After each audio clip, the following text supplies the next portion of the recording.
Hi, everybody. This is Jon Croft with Cultural Warfare with Jon Croft, and I'm Jon Croft. And here we have Rebecca Croft with us tonight. Hello. Hello. And how's everybody doing? We're doing good. We got some things going on, some difficulties here and there, technical difficulties, but not a huge deal. And we're talking about C.S. Lewis a little bit. We're talking about how culture is a healer. We're talking about are you doing some media experience questions tonight? Yes, yes. Go ahead, What I ask your question. Okay, okay. What media have you been experiencing this week, John? Yes, what media experiences have I been having is a Oh, great that's question. yeah. What media experiences have you been having, John? I love that question. It's such a great question. Just the way you word it is so good. I have a way Um, with words. you do. Oh, and you have some coffee too. That looks lovely. Um, yes, I've had some media experiences. Not a lot of media experiences, not new musically. Like 2 weeks ago, I there was a new Starflyer 59 album out. Um, so that's been my experience for the last 2 weeks. It's just Starflyer. Loving that stuff. That's his album is called Lust for Gold. And if you like guitar, if you like surfer guitar,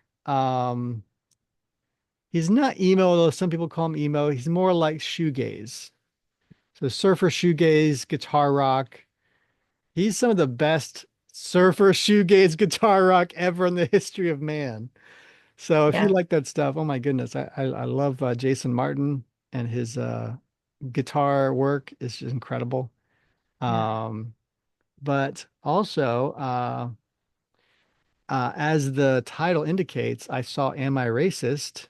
The Daily Wire Matt Walsh movie, and you shared with me, which is what we're going to be talking about. You shared with me a reading from a book called Trial and Triumph, which is one of our Yeah. kids' um, textbooks, so to speak. And it's about famous Christian people through history and what they've done for our culture. And this one's about C.S. Lewis. So, but am I racist? So that is the name of the film. It's out in theaters right now. It's not a question I'm asking anybody because I already know that I'm not racist. Did you not know? What? Do you don't know if you need that question answered for you? Come on. Um, so that's the joke of the title, right? It's like there's this whole if you're not aware of Matt Walsh from the Daily Wire, well, go to dailywire.com or go to YouTube and see any of their celebrity political talkers talk about stuff. But Matt Walsh is one of them, and he had a great documentary last year called What is a Woman? It was really hilarious and also disturbing. And this is no different. It's hilarious and disturbing. I didn't get a chance to talk to you about it yet today, so that's why we're talking about it now, right, honey? So, this film has been mostly ignored by Hollywood reviewers, which is a lot of reviewers to just decide to ignore this film. Gee, I wonder why they ignored this film. Could it be that they're being primarily political and not professional in their endeavors? It's pretty sad to think that Hollywood is full, chock full of political people that aren't professional, right? They're not professional reviewers. They mostly care about the politics. So they're not going to review this film. But as of now, I did look at it right before seeing the film today, and it was 80%. So somebody reviewed it and gave it an 80% on professional reviewers. As it comes to the audience, they're giving it like 98, 99%. a lot of audience reviewers, a lot of audience reviews, and they're Yeah. giving it like enormously positive review. And so that's an indicator that you should watch the film. It's not an indicator that it's one of the best films ever made in history. When people see these percentage marks, they see the Rotten Tomatoes review, the number. A lot of times people review with their feelings. You know what I mean? They're like, I had the bestest time in ever in the last 2 weeks. So therefore I gave this film a great review. And this has little to do with the quality of the film as it comes to like in comparison to so many other films in history. They don't Hmm. have that kind of like perspective, right? When they're going in to review a film. This is why you take a lot of audience ratings worth a grain of salt because they're not professional reviewers. They don't have that as their discipline, right? To study the best films in the history of mankind and compare all the new films to those films. That's not the kind of thinking going on. I'm not saying this movie's a bad film at all by any stretch. I would not call it a 99% film, but Yeah. that's okay, right? Because we had to think about why people are doing that. Why are people giving a 99% review? Could it be that they see that Hollywood isn't giving it reviews? So they kind of feel like this emotional sense of they have to balance out the negativity Hollywood is going to give it by giving an unreasonably high review because they're convinced Hollywood will give an unreasonably low review. They feel like they have to balance out. It's like balancing out your feminist girlfriend when she's voting. It's like you have to just balance her out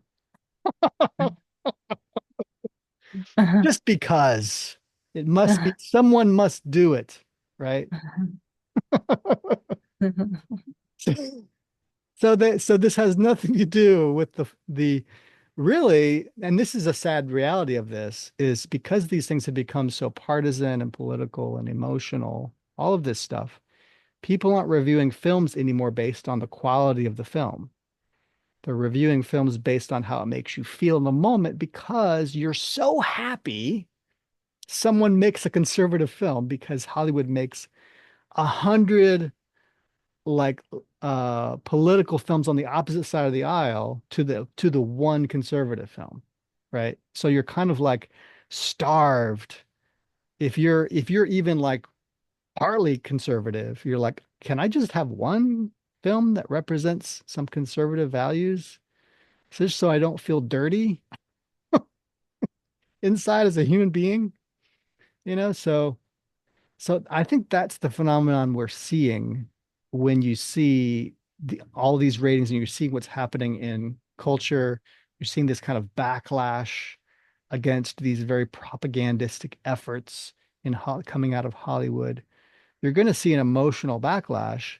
People that have a need in society to talk about the things that matter to them. And we've talked about this in the past, where culture right now is suffering because it's not being able to talk about through art, through writing, through film. People aren't able to talk about the subjects that matter to them. So what are they doing instead? Um they're kind of like overwhelmed with all the Hollywood propaganda. Yeah. So they need this like healing moment from all of that. Yeah. And this represents for many people a healing moment where they get to just say, yeah, this is kind of more what I think is more reasonable. This is or it's like the red pill moment, It's like, people feel validated if they even have one inkling of doubt about what politics or the media or the quote establishment says. If they have any doubts, they want someone else. They want to know that someone else in the world has similar feelings to them. Yeah. And if they do, it's very validating, right? Like, Yeah. oh, I'm not crazy, right? It's just that feeling like is there anybody else in the world that kind of like, Hmm. as because I'm looking on Netflix and I don't see anybody. Like I'm looking on Hollywood films. I'm looking at the media, the evening news. I'm looking at this. I'm looking at that. I'm not seeing anybody saying, validating my feelings, you Hmm. know. So it makes me feel like maybe I am a little bit nutty, right? Hmm. What's wrong with me? And so then you see someone else and you're like, oh, wait a second. Not only does Matt Walsh like kind of like, in a way in the film, he kind of goes through this journey of, am I racist? Like that's what the film is called. But Hmm. the idea of the film is that he kind of goes on this journey. It is a form of kind of mockumentary-ish. So it's kind of like he's making fun of the fact that there's people going on this journey, but he also lays it out in a way that is kind of authentic, right? Where he's like, if I'm going through this, other people are going through this, and what's going on, right? And so he goes on this journey through the film and talks to many, many people who are on this side and the other side of the equation, talking about whether all white people are racist, talking about what is anti-racism, talking Hmm. about who are these people who write these books and validate the ideas of DEI, Hmm. and how they're putting all these newfangled ideas in the corporate environment, in the human resources department. They're all talking about DEI and stuff. Where did this come from? How does this make any sense? Right? And so he's trying to make sense of all these questions in a way that kind of comes off as authentic, but it also is kind of obvious that he's already laid out this narrative. And Yeah, so you kind of get the clue pretty early on that he's got a plan, and the plan is to um, interview people for a film, right? In the real world, he's interviewing people for a film, and that film is about his anti-racist journey. And yeah, so, which is true, it is, but he doesn't tell them that in a way he's there to mock them and mock their ideas. So I can understand someone who's a leftist or something getting offended at this idea because sure. it feels inauthentic, right? It feels Yeah, like they're trying to make fun of you and stuff like this.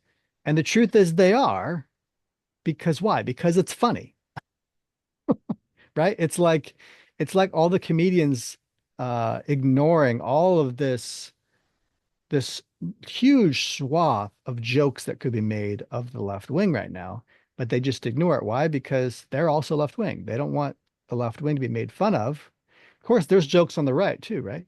There's plenty of jokes on the right too, and people do take advantage of that, right? You could see SNL every week, Saturday Night Live, and they will make fun of the right wing. So we've already got that, right? We've already got plenty of that. What we don't have is enough people making fun of the SNLs and making fun of the left-wing political side of the aisle. And so when it does happen, it's just like a breath of fresh air. It's just like, yes, I'm not a nutbag, you know? And these are valid questions. Why is DEI so important? There's valid questions of why this question is being asked. And here's what the film comes to. I don't want to, I'm not really like giving any spoilers because we already know that the narrative is pointing in this direction. We already know kind of Matt Walsh's political leanings and his opinion on these things. So what just the essential what it boils down to is that these people that sell these books, sell these workshops, sell these dinners are um, garden variety grifters. They're not really, they don't really have some kind of academic, you know, theories that are valid. There's no validity to these ideas academically or scientifically or psychologically or sociologically, right? And but even more than that, it doesn't resonate at all with the spirit of America and who Americans really are.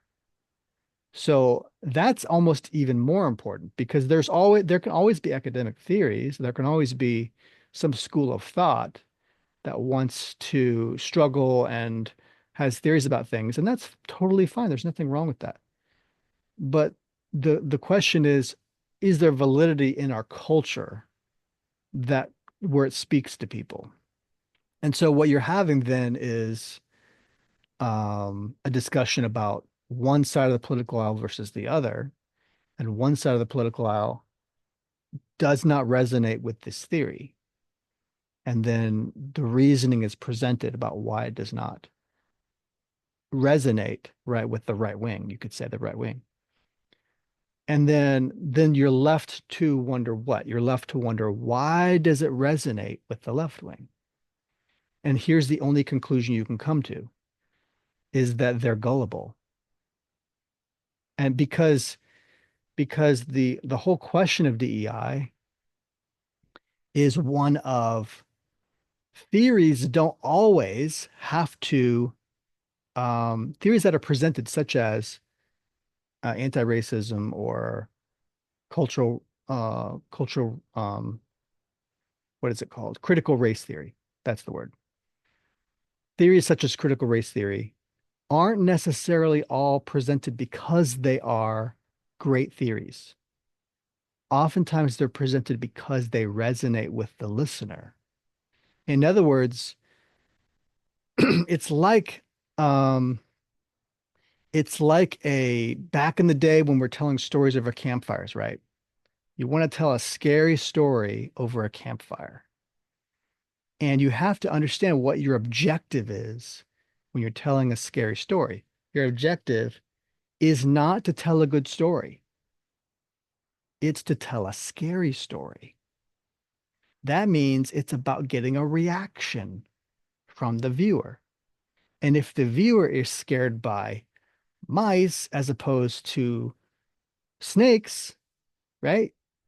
Even though mice are less dangerous than snakes, what are you going to choose? You're going to tailor your theory, your story, your campfire story on the viewer.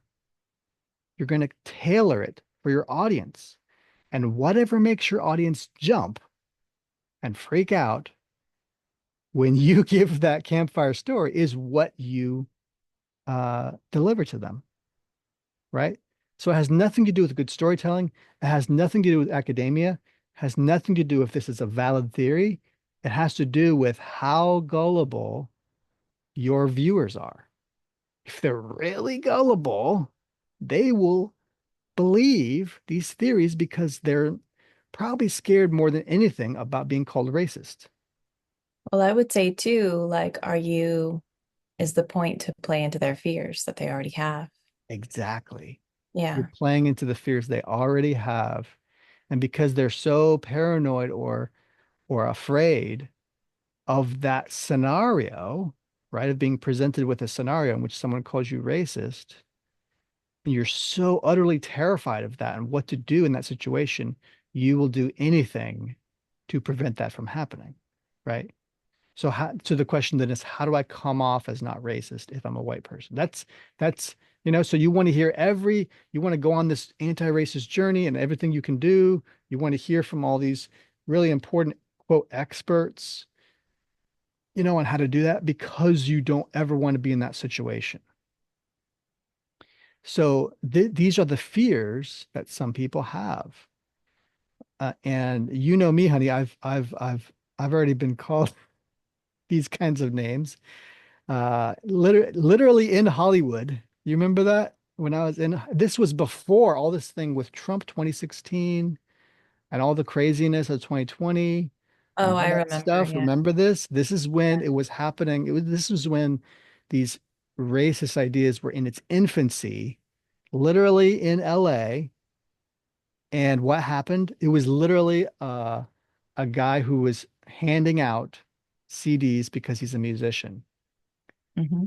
And he happened to be a black dude. I happened to be a white dude, right? Hmm. And I'm thinking, like, I'm on the street. This is Hollywood. And if you've never been to Hollywood, by the way, It's kind of seedy, actually. It's kind of a seedy environment. And I was aware of that, right? And I know I've been in seedy environments. I know that you do not show weakness with people when you're in a seedy environment, especially as a dude. Um, and so I also, you know, have been in music. I had been in the music industry like only a tiny bit, trying to make bands basically.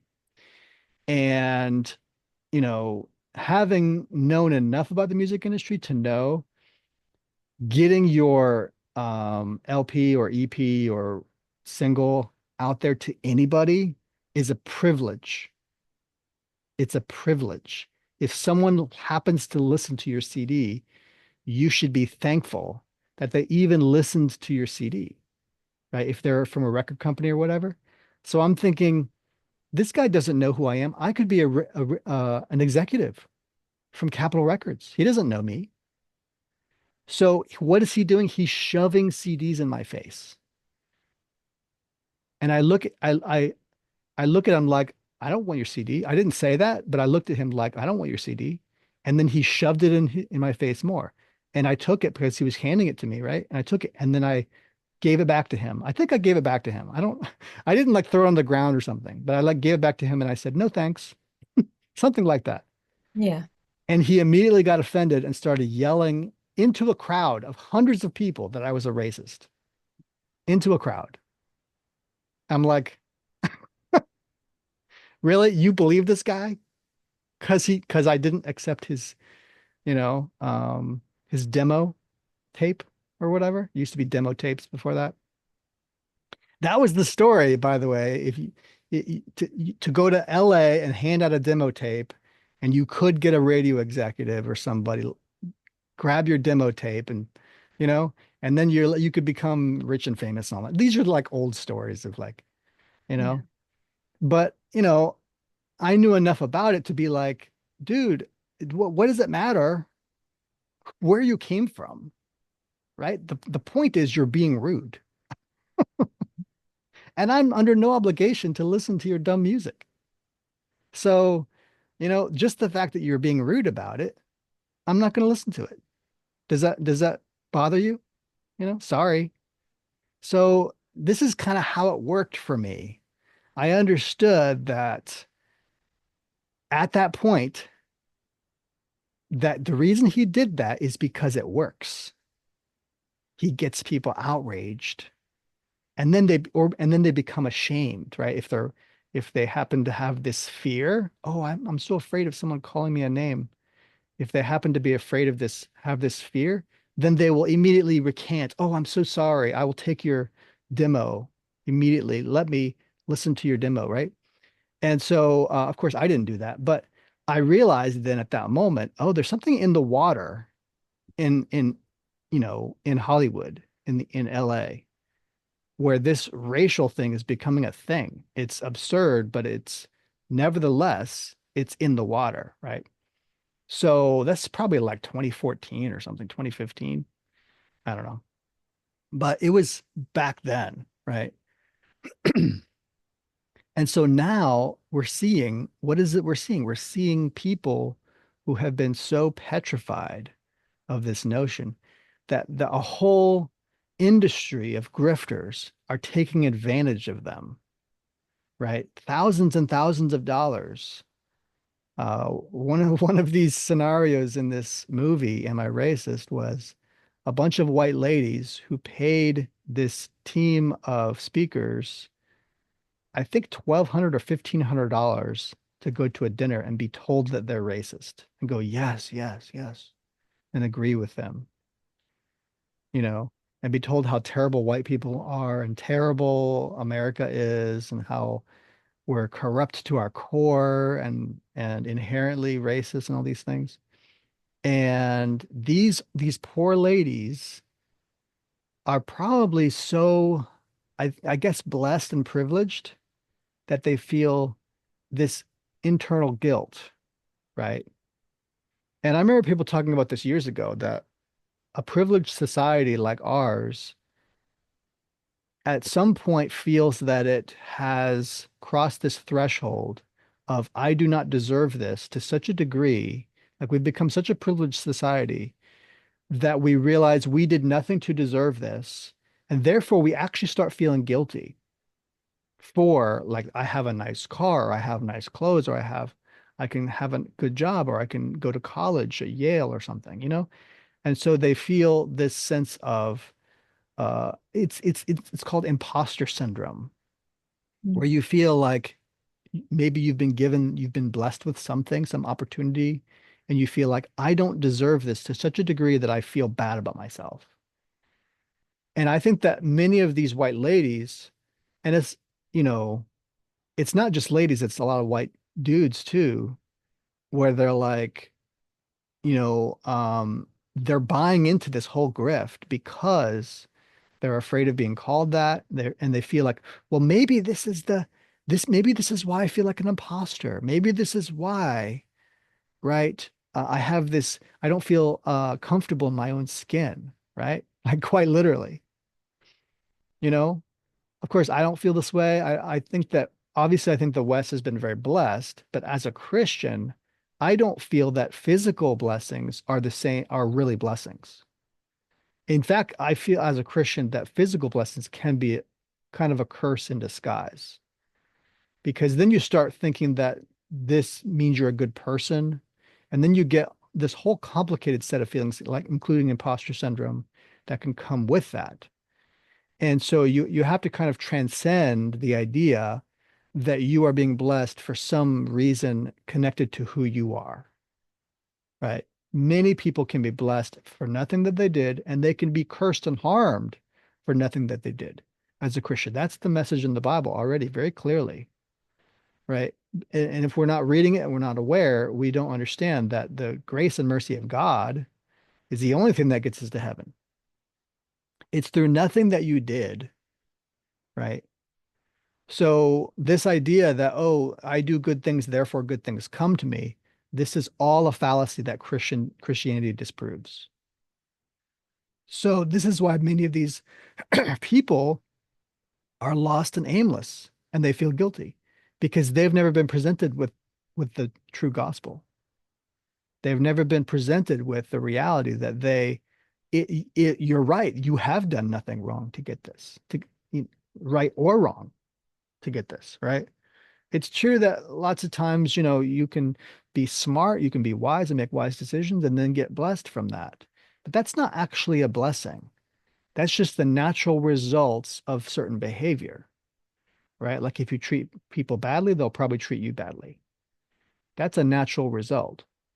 But blessings are things there's a reason that a blessing is called a blessing. A blessing is something that comes from God, not from us, not from our natural behaviors. And God gives to whomever he gives. So it doesn't have to do with who you are necessarily.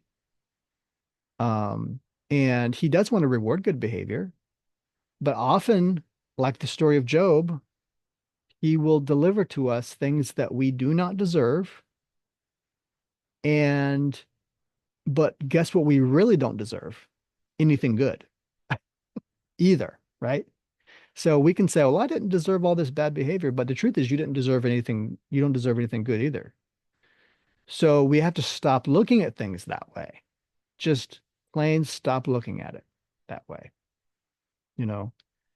And that's ultimately legalism. It leads us to legalism. It leads us to cruel behavior to our fellow man because we think, oh, well, they're obviously these things are happening to them because they're bad people.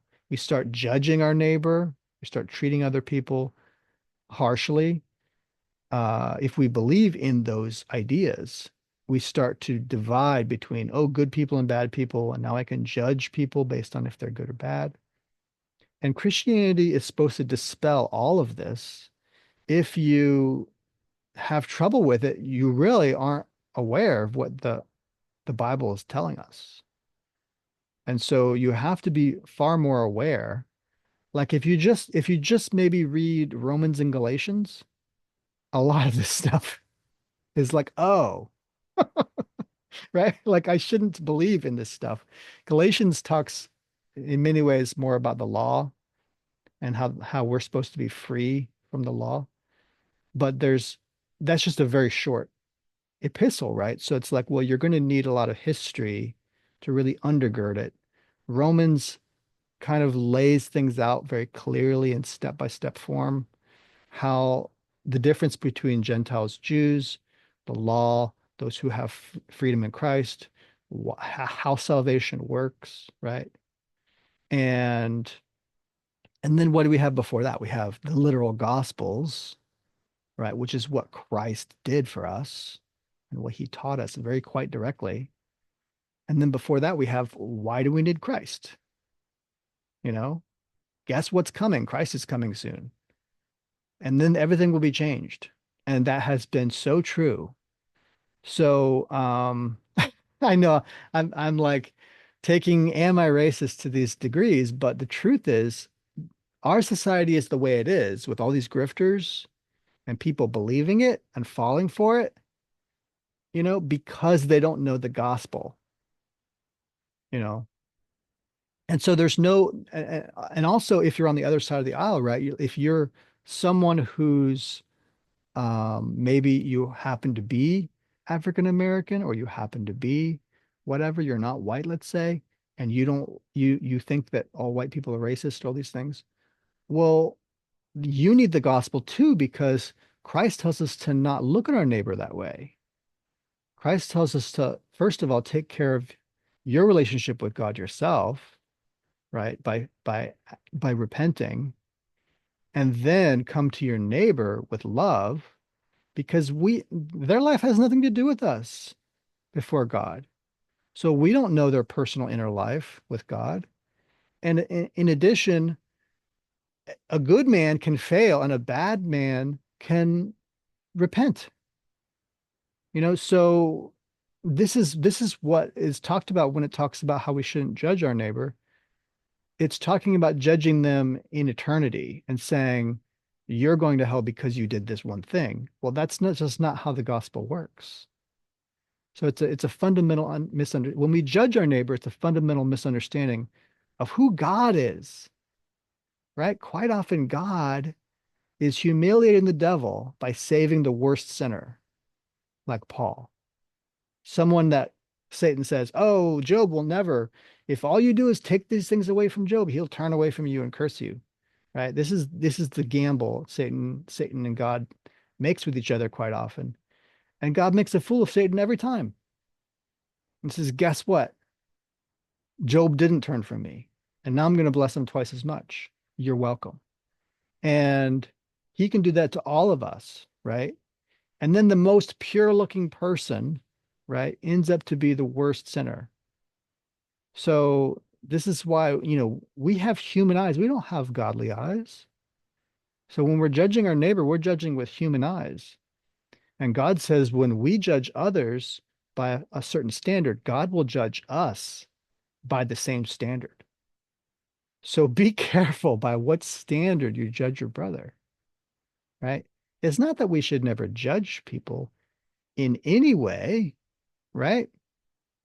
But we shouldn't, first of all, we shouldn't judge them in eternity for eternity. And we shouldn't judge what metal they're made of because we can't see all of that. And so, we're really putting our own lives in danger when we judge someone harshly. So anyway, I got a lot out of it. I wouldn't rate it a 99%, but I would say it's definitely worth watching. And it speaks to the heart of where America's at with our confusion on these matters. And it was mildly disturbing, but also pretty funny. Like it was definitely worth a watch. So that's my that's my review of the film. There's more I could say on it, I guess on a more technical level. But yeah. How about you, Rebecca? What kind of media experiences have you had this week? Well, I didn't get to see that movie, but I would like to see it. It looks like it would be funny or disturbing. But I got to read a story to my daughter about C.S. Lewis and Well, don't steal my thunder. oh, well that oh, okay. Um You know that's the topic for today, right? well that was gonna be that was gonna be my media experience. But Okay, well, we can just mention it as your media experience. So you read from this book. This is called Trial and Triumph. Right. And I was yeah. going to read from this book for C.S. Lewis, but there's lots of other great people in here. Wormbrand, who is Anne Askew. I don't know Anne Askew. So I won't tell the part that you're talking about. William Tyndale. Oh my goodness. But Martin Luther, John Wycliffe. yeah. So many people. Great, great, great little book for kids. But also, it's a reminder for adults that these great people in history have really made an impact and for a good reason. Most of this is surrounding the gospel, though, and how the gospel changes us. Hmm. Not to, I'm sorry, I stole your thunder. I'm just, go ahead. It's okay. No, I was just gonna say, I was just thinking about some of the things that I've read in C.S. Lewis books when I was younger and how it really certain things really stuck with me Hmm. and really influenced how I saw God. Um, and so I was just thinking about that and I was feeling incredibly grateful to C.S. Lewis and just kind of thanking God for him. And of course, our kids love the Chronicles of Narnia. Hmm. And the movies, I particularly think those movies did a really good job um, of, kind of conveying the innocence and the wonder. And so I guess my media experience is just C.S. Lewis in general. Oh, yeah. So just Yeah. thinking about, ways that I've been blessed by his writings. For instance, I was hoping that I could tell you that I had read the first chapter, but I've only gotten into the preface. But I read this when I was, well, I don't know, ages ago. And Surprised by joy. yes, yes, I had actually bought this book for my mom, and then wound up borrowing it from her. And it's his biography. And he's sort of apologetic about writing it, which is really funny. Mhm. Um, he says that he only wrote it to sort of answer some questions that people had about his early life and to sort of explain how he eventually became a Christian. So I'm very excited to reread that. And and you may have seen, if you spend any time on YouTube searching for Christian type things, you may have seen that there are many channels that now use C.S. Lewis's face on their thumbnail. Yeah. Um, Yep. I don't know why that is. It's sort of weird. But there's a Because he's lot a of them great out. guy. Yes. Yeah, it's just I like his message, kept his message. Yeah. But I did find one channel that seems to be pretty legit. It's just his radio recordings, and it's called SeaHarp. So I've been Hmm. listening to that a little bit. Very cool. And you get to actually hear his voice reading his words. Oh, So it's brilliant. I recommend that. It's called Sea Harp. Yeah, yeah, just like SEA, like the sea, the Oh, ocean. okay. SEA Harp, HARP. Okay. Yeah, On SeaHarp. YouTube. Yeah. That's So great. that's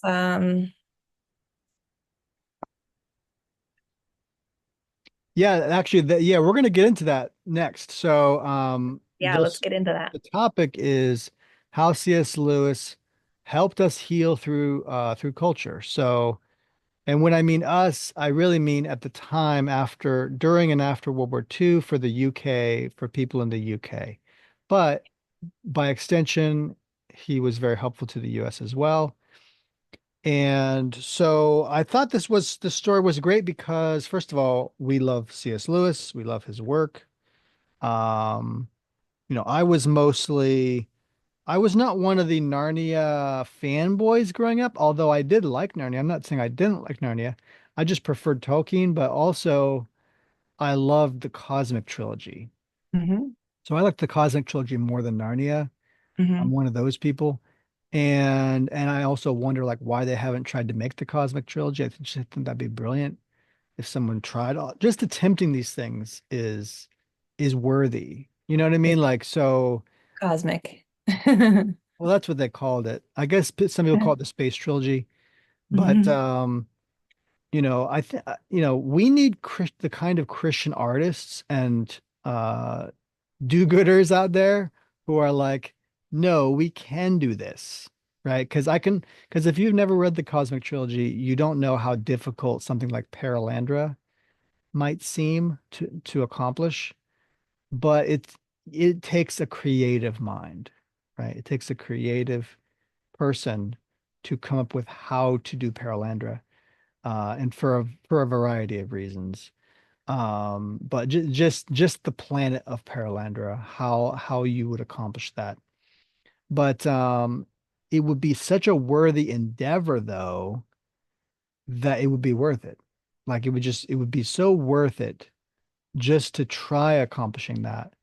Um, but so that was kind of my thing with C.S. Lewis, except when I was in high school, we actually studied C.S. Lewis because I went to a Christian private high school called Keswick Christian, and he was one of the primary people we studied in our religious classes. Um, and we studied Mere Christianity and primarily because Mere Christianity is just such a great book as it comes to informing a Christian of what Christians believe on a very basic, fundamental, kind of like elegantly put way, right? And also, um, Lewis being an Anglican, I think Anglicans are great because they are kind of like in the middle of every denomination. They have they have like if you're Catholic, you can understand Anglicans. If you're Protestant, you can understand Anglicans, right? If you're Orthodox, you can probably understand Anglicans. And Anglicans kind of like have a toe in like almost every denomination. They allow kind of a Pentecostal vibe at times. They are they're often Calvinistic, but they don't have to be. So one time I mentioned to someone on X, I was like, I find Anglicans to be wise because they seem just how the Anglican Church was formed felt like the most benevolent, loving compromise of any denomination I've ever heard of. Like it's such a it's and the best kind the reason I say benevolent compromise because it's like the best kind of compromise. It's like we're going to make a space here for every kind of Christian, right? And yet you are under the Church of England, right? At the same time. So there's they don't make bones about their authority, right? So they don't compromise on where they get their church authority from. But as it comes to doctrine and as it comes to how they appeal to doctrine, I think they've been very wise to make space for everybody. So I just found that pretty interesting. If you know the history of the UK, you know that they went through this period, Cromwell, where Protestantism took over the whole country and made a big mess. So they're like, we're done with you people. We want the crown back. But that doesn't mean we want the papacy back, right? So Anglicanism came after Cromwell? I think so. Yeah. Wow, Yeah. that's cool. So it was like a compromise, right? Yeah. Between the Protestants, the Catholics, and because Catholicism in the UK and in Ireland has never been like exactly like Catholicism on the mainland. It's always had kind of a more open-minded vibe to it. And almost like a little bit of orthodoxy, a little bit of Protestantism kind of thrown in there. Like we're these weird people out here. We do our own thinking. Like, you know what I mean? Like, so, and we'd prefer not to be told from some emissary coming in to the UK how to think about God. So it's not to be rude, but it's to understand that this is our country and we just think the way we think. And Yeah. I like the way that they handled a lot of that after Cromwell, because even though I'm a very Protestant, I also understand that a nation has to be run well, and you don't want a bunch of people suffering over these religious differences. So I think that was a lot of wise thinking there happening in the UK. So anyway, Lewis being an Anglican, I think that he has a lot of I'm not going to call it ecumenism, but it is an Anglican perspective in a lot of his writing about Christianity, which respects just about every denomination. And almost every denomination can look at his work and get something out of it. Get something that's true, honest, real, you know. But I thought I would read some of the stuff that I thought was really relevant, because you told me about it and then you showed me where you got it from in here. And I knew a lot of this story, right? I knew a lot of the story of Lewis. Um, Well, this is and a book with biographies of different important inspirational Christians throughout history. And one of the first ones was a martyr. It was Polycarp, the first martyr. But yes. then it goes on and on into modern Christians. So Hmm. it's full of lots of different short biographies. Yeah. Hmm. Sorry. So go on. Yeah. So no, that's fine. But a lot of this, the reason it was relevant to me isn't just because I love C.S. Lewis. It approached an issue, not an issue, but it approached one of the things I like to talk about, which is culture being a healer in a very helpful way. Yeah. So, and I remember I even made a video about how, oh, here's an example that culture is a healer. And it wasn't the greatest example. It was just kind of like me reasoning about how culture is a healer, but it wasn't really a great example of it.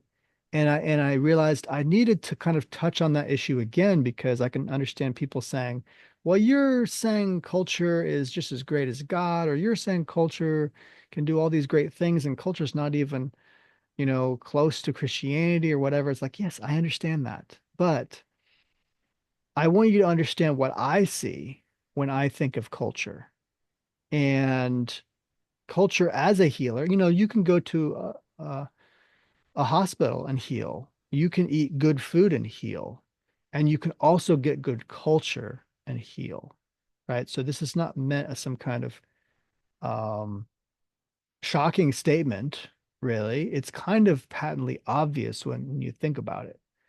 But the way culture is a healer is more in a way more intellectual, more emotional, more like social, right? And about what you believe as a human being, what you believe about your society, what you believe about yourself, right? Sometimes what you believe in your faith, because culture and faith and religion can go together in many ways. So because if you're a religious person, you should be living out your religion in your culture. And if you don't, then you don't really believe that religion.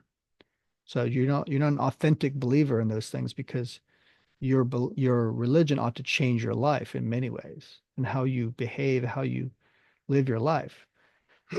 So what I talk about here, um, at cultural warfare, is about how we neglect our culture to our detriment, because culture has so many benefits to it. When your culture is a good culture, it provides healing for people who've been through trauma.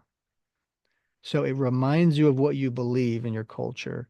It reminds you of who you are through your culture. It gives you a healing moment of beauty and comfort, and it reminds you that your society is there for you in some way, right? You can understand your society, your society can understand you through the connecting points of culture. And so there's this love, really this common feeling of love for your society, and culture is a way to communicate that between all these people. So what are we seeing here with Lewis? Well, as many people know, he wrote Lion, the Witch, and the Wardrobe and Chronicles of Narnia. Um, but what also occurred, I'll just read a portion of this. Um, it says in August of 1941, when Nazi Germany appeared invincible and fear about the future troubled the minds of English men and women, Lewis delivered a series of radio talks on the Christian faith. I remember, one man said, being at a pub filled with soldiers on one Wednesday evening. At 7:45, the bartender turned the radio up to hear Lewis. You listen to this bloke, he shouted. He's really worth listening to.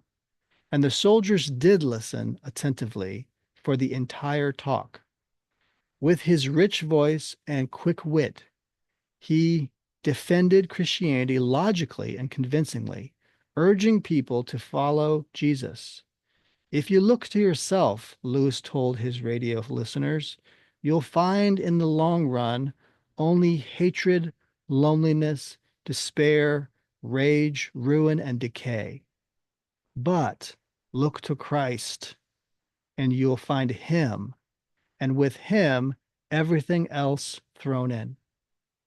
One man influenced by Lewis said, the war, the whole of life, the whole of life, everything tended to seem pointless. We needed a key to the meaning of the universe. Lewis provided just that. Better still, he gave us back our old traditional Christian faith so we could see it with new eyes. So, and then the chief chaplain of the Royal Air Force also invited Lewis to speak on these matters because why? Because obviously it was filling these poor souls with hope. They didn't feel like they had a lot of hope.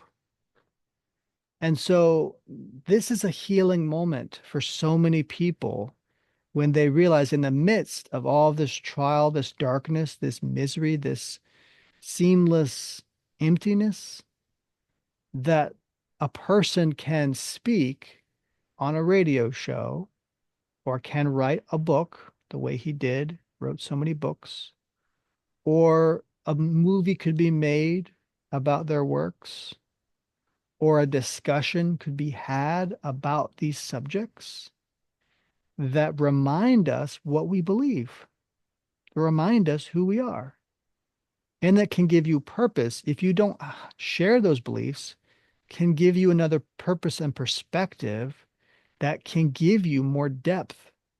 It can give you a greater connection to the real world and real life and what life is really about, which a raised awareness about Christianity can do. So, our culture has been Christ haunted for a reason. Like it's Christ haunted in the sense that he's around every corner when you peek into our culture. And so, why is he there?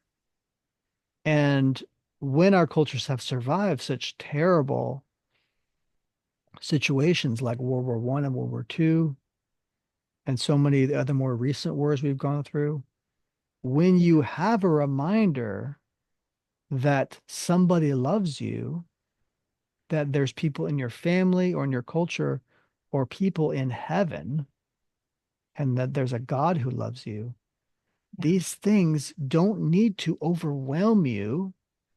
They don't need to make you hopeless, and they can help heal your mind of the anxiety you feel.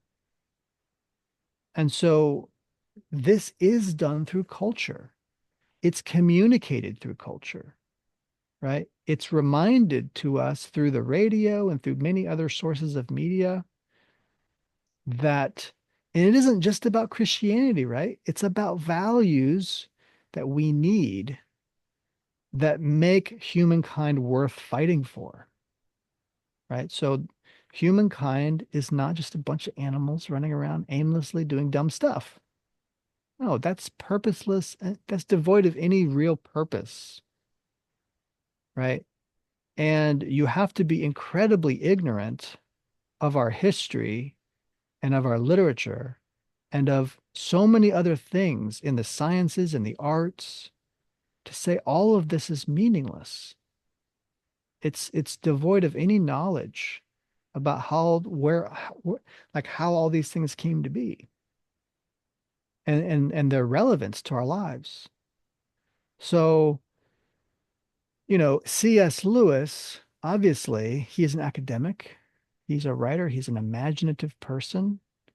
He got challenged by Tolkien at some point that myths have meaning, that there's truth embedded in myths, and that this deeply affected Lewis to do more writing and to write better work. And so but when we're not appealing to people where they are, when we're not reaching out to them where they are, which could be on the other side of a radio, on the other side of a theater, on the other side of a this or that, maybe they listen to music, right? And this is what gives them healing. Well, if you're not there to deliver that message, right? If the gospel in good culture isn't being presented to people, their hope is going to fail. And they're not going to get the healing that they need to survive tough situations like World War II or fascism or communism or World War I and all these other challenges that we get in our society that are going to happen. We can't stop them from happening, but what we can do is affect how it impacts our own personal lives and how we view God and how we view our family and our loved ones and our purpose in life. So if you have those things settled, you know, suffering is part of life, but suffering doesn't have to defeat us, you know? So this is just a reminder to you that Lewis is one of many great artists in the Christian faith. But if we didn't have the chief chaplain of the Royal Air Force, or the person who brought him into that radio studio, or the person who didn't give Lewis a chance, maybe invite him to Oxford, or all of these other people that put Lewis where he was to make an impact, the culture in the UK would not be anywhere near it is now. So it isn't just Lewis. It was the people who believed in Lewis and put him where he was at. And it was the guy at the bar who said, listen to this bloke. Those are the people that also helped that culture to heal. And without those people, Lewis could not have had a reach to reach into the hearts of men whose hearts were failing. And so we have to be reminded that if there's something we can do to make a difference in society, sometimes it's just to help somebody else to make a difference, right? Not all of us are writers, not all of us are imaginative like Lewis, but maybe we work at a radio station, or maybe we work at a publisher's, or maybe we work here or there and we can help somebody else make a difference, right? Maybe we work in a church and we can help somebody in that church to make a difference. This is one of the things I've been trying to do is to try to inspire the church to help artists in their communities to make a difference in their communities. It used to be we were raising craftsmen to build cathedrals, mighty cathedrals. Do you see any craftsmen in your church working on the walls and working on the stonework and on the stained glass windows? Do you see that? I don't. I sure don't see that. We need that again, right? And it isn't just about the buildings, it's about the people who work on those buildings, helping them to become better craftsmen, helping them to become better artists, helping them to get in touch with what makes God beautiful, and then trying to express that through art.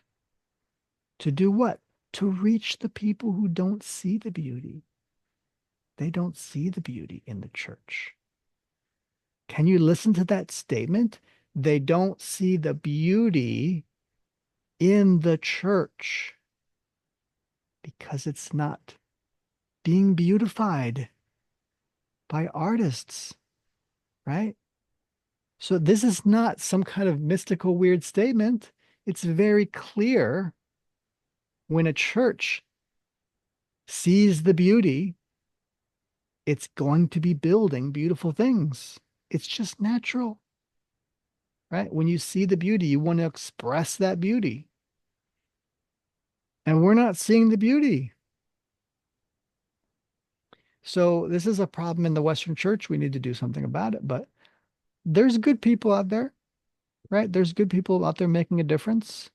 I mean, I just was watching a video before we started this. I was like, oh, there's Dallas Jenkins, who's, the creator of The Chosen, who's making some of the first ever beautifully shot stories of Christ with where it's not just about Christ, right? It's about his followers also. And what is he talking about? He's at Chosen Con talking about his other projects he's planning on doing. One of them is called the Book of Moses. Right? Is there a Book of Moses in the Bible? No. It's Exodus, okay? Someone's going to call that out and be like, there's no Book of People get so angry at him for some reason. But I'm really excited for this Book of Moses project he's got coming. I wasn't able to watch the whole video because it's like an hour, hour and a half. But like I was watching the first part of it and I was like, I'm excited. This is really great. He's got this new project coming and I hope he gets every bit of support he needs. And we need more artists like this who are doing great things. So, yeah, thank you by the way, honey, for sharing that story with Lewis. Because I didn't think of it that way. Like I knew he had done all those things, and that mere Christianity came out of all those radio shows he did to Yeah. inspire people in his country, his countrymen. Yeah. Mere Christianity was a result of all of that. And Um, and so much of Europe is considered post-Christian, yeah. which I thought was interesting. But England, as far as I know, is not considered post-Christian. Uh, Well, they are now, but I think okay. probably 10, 20 years ago they weren't. Yeah. Things have drastically changed in the last 10 or 20 years. Yeah, that's Even our true. country now is considered post-Christian in some ways. But Yeah. no, I hear your point. I think that the continent did far worse and that they did not heal as well from the ravages of war as the UK did. Thanks to people like Lewis. It's powerful when someone can take something that seems old-fashioned and traditional, and maybe you don't remember why you're a part of it, you don't remember why you're doing it, and they can completely refresh your perspective on it and remind you of who you are. Yeah, yeah. Remind you of what matters. What are you Yeah. fighting for? Like, why are you fighting against fascism? Like, what's the big deal? You know? And you're talking about beauty, just the beauty of Christ, right? He says, you come to Christ. This is what something that C.S. Lewis was saying, I think you read, you come to Christ with your all, you give him all, and in him you find everything else. Everything else. Yeah. And so it's so much more than just a historical figure, a religious figure. It's and it's so much more than a way of life. Mm. It's a person and it's a relationship and it's an experience. And just putting it the way he did, it's so beautiful. It's like, here's a beautiful thing for you to be inspired by. You're not just laying down your lives for no reason. You're laying down your lives because turns out you guys are Christians and this Yeah. is what you do. This is how Yes. Christ, what Christ called you to do, and this is who you are. Sacrifice. Yeah. Yeah. Yeah. Speaking of beautiful things, he said, there's another quote in here that he made that was just so elegantly put. He was talking about how he used to debate in college about Christianity. And he wrote books that showed how Christianity alone makes sense of the world. Quoting him, it says, I believe in Christianity, he wrote, as I believe the sun has risen, not only because I can see it, but because by it I see everything else. Many people who never would have opened the Bible or darkened the door of a church read his books and were drawn to Christ. So the clarity of his thinking, right? The elegance of his thinking that, like the sun, Christianity and Christ reveals the world to him, what the world Yeah. means, what it's about. So it's like you're looking through the prism of Christ, everything opens up, Yeah. right? And it's true. Like if we only got Christ out of it, it would be enough. But he gave us everything. He gave us the kingdom. So like that's blessing. Remember I was talking about blessing? That's blessing. Yeah. When you get what you do not deserve, right? You know the joke that we have, that it's so unfair. Yeah. We have this little inside joke where So something unfair. happens, and I especially love to say, "Oh, it's so unfair when something good happens to Yeah. us."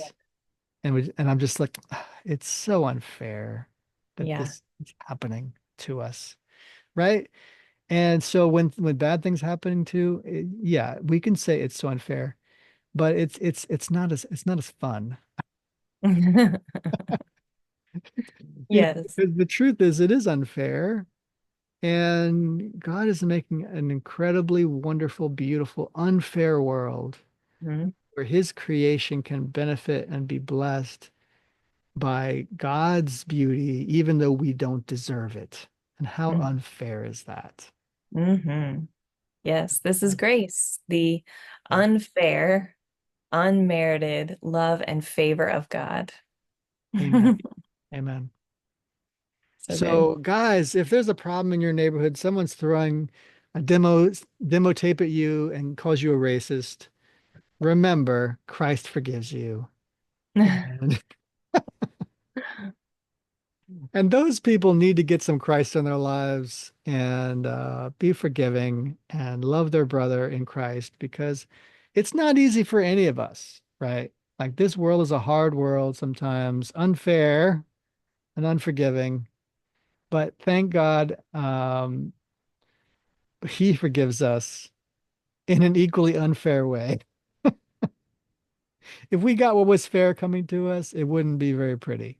So, but He gives us graciously and He forgives us as we repent. So, man, God is good, and we need more C.S. Lewis work out there. But there's other great Christian authors, writers, like creators, artists, and people who are trying to engage the culture. And we need to be that bloke at the bar who's like, listen to this guy. That's what we need to be doing. We need to be expanding our reach and reminding people that are going through a hard time that there is hope, right? There is a reason to fight. for what's good. And God is the king. We're not really the king. So, you know, Yeah. um, he knows the outcome of all these things. Yeah. So we can have trust and faith in him and give up our worries and concerns about it. Yeah. It's not up to us, Yeah. right? So bless your neighbor, friends, and help people build the culture up because it's been suffering without your help. And that's what I got for tonight. So should we talk about where we people can find us, or should they know already? Should they know already? What do you think? We can talk about it. I just, I suppose. yes. I mean, social You media first. is sort of weird. I don't understand. I just want to talk about Jesus. That's my thing. And so you can find me on Facebook at Rebecca Loves Jesus. You can find me on Instagram at Jesus Loves Rebecca, on YouTube, Rebecca Loves Jesus. And you know, I'm I think I'm gonna be a Substack writer. But we'll see how that goes. So you can find Yeah. me on there as well. I love Substack. I think it's really neat. So if you like inspirational, sometimes weird thoughts and beautiful ideas about Jesus, you can follow me. And sometimes there's videos on YouTube. Great. But Yes, where can people find you? I am also on Substack. You can my film page is there. I also am growing a new film networking group, an artist networking group called Creator Coffee Bar. And that's, there's going to be a meeting coming up. I haven't scheduled it yet, but trying to work together with a few key people to make it happen, make it good. I still need to talk to my friend Joe's about it, and my other friend just had a baby, and so it's held it back a little bit, which is fine. It's fine. These are big moves, and so these are big things we're doing. But yeah, that's at creatorcoffeebar.substack.com, trithiafilm.substack.com. And then you can go to mediamoses.com to get our articles. We do talk about Am I Racist, the movie on there, among other things. We just did a Pendragon Cycle article as well. So excited for DW right now. They're doing some cool stuff right now. And I'm going to be putting an article up about the Book of Moses soon because I just heard about it. Like right before we hit record, I was like, "Whoa, the Book of Moses! What is this thing?" So Yeah, that's that's exciting. exciting. Yeah, so I'll be doing an article about that probably tomorrow. And I'm also on Cultural Warfare with Jon Croft on YouTube. Yay. So Lots of good shorts on your YouTube channel. yeah, I'm trying to put them out every day, but I've not quite doing that yet. But try that was my goal with Cultural Warfare. It's like I'm going to try to put out a video every day, just even if Yeah, it's a short.